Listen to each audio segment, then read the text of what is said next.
জামালপুরে বিএনপির জেলা সম্মেলন ঘিরে জমে উঠেছে রাজনৈতিক উত্তাপ। দীর্ঘ ৯ বছর পর অবশেষে অনুষ্ঠিত হল জামালপুর জেলা বিএনপির ত্রিবার্ষিক সম্মেলন।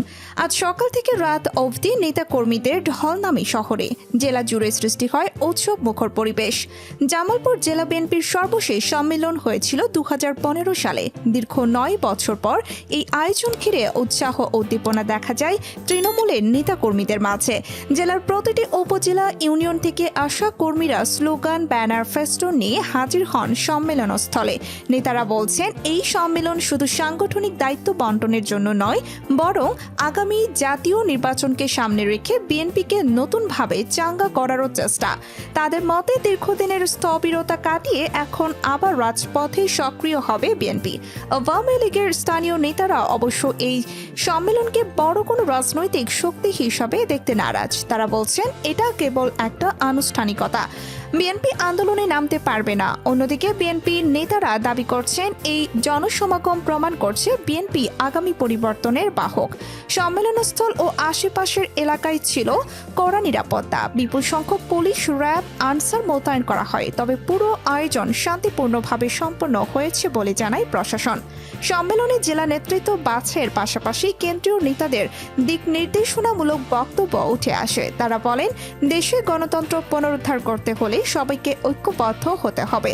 জামালপুরে এই সম্মেলনের মাধ্যমে বিএনপি আবারও নতুন উদ্যমে সাংগঠনিক কার্যক্রম শুরু করল। তবে শহরের প্রধান সড়কগুলো ভরে যায় বিএনপির স্লোগানে। সমর্থকদের ঢল সামাল দিতে স্থানীয় পুলিশ ও আইন শৃঙ্খলা রক্ষাকারী বাহিনীর সদস্যরা ছিলেন সতর্ক অবস্থানে। নেতারা বলেন, সরকারের দমন নীতি সত্ত্বেও এই বিপুল সমাগম প্রমাণ করে বিএনপি এখনও জনগণের দলে পরিণত। তবে সম্মেলনে বর্তমান কমিটির সভাপতি ফরিদুল কবির তালুকদার শামীম এবং সাধারণ সম্পাদক অ্যাডভোকেট শাহ মোহাম্মদ ওয়ারিস আলী মামুন এবারও একই পদে প্রার্থী হয়েছেন।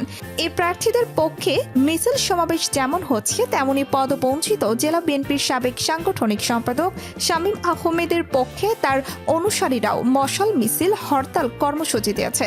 তাদের দাবি, সম্মেলন বন্ধ করে সম্মেলন প্রস্তুতি কমিটির করে সম্মেলন করা হোক। সম্মেলনে প্রধান অতিথি হিসেবে বক্তব্য রাখবেন বিএনপির ভারপ্রাপ্ত চেয়ারম্যান তারেক রহমান। পরে প্রধান অতিথি হিসেবে ভার্চুয়াল সংযোগে যুক্ত হন। আর জামালপুর জেলা বিএনপির ত্রিবার্ষিক সম্মেলনে ভার্চুয়ালি প্রধান অতিথি হিসাবে বক্তব্য দেন তারেক রহমান। আজ শনিবার 23 আগস্ট 2025-এ সম্মেলন অনুষ্ঠিত হয় জামালপুর শহরের বেলটিয়া এলাকার একটি খেলাধুলার মাঠে, যেখানে ব্যাপক প্রস্তুতি এবং তরুণ মঞ্চ, ব্যানার, ফেস্টুনের মাধ্যমে আয়োজন করা হয়। আর জেলা বিএনপিতে প্রায় 1515 জন কাউন্সিলর সহ কয়েক হাজার নেতাকর্মী অংশগ্রহণ করে। বন্ধুরা, ভিডিওটি ভালো লাগলে অবশ্যই একটি লাইক দিন। আপনারা কি মনে করেন বিএনপির এই সম্মেলন রাজনীতিতে নতুন মোড় আনবে? আপনার মতামত কমেন্টে লিখে জানান। আরও আপডেট পেতে চ্যানেলটি সাবস্ক্রাইব করুন।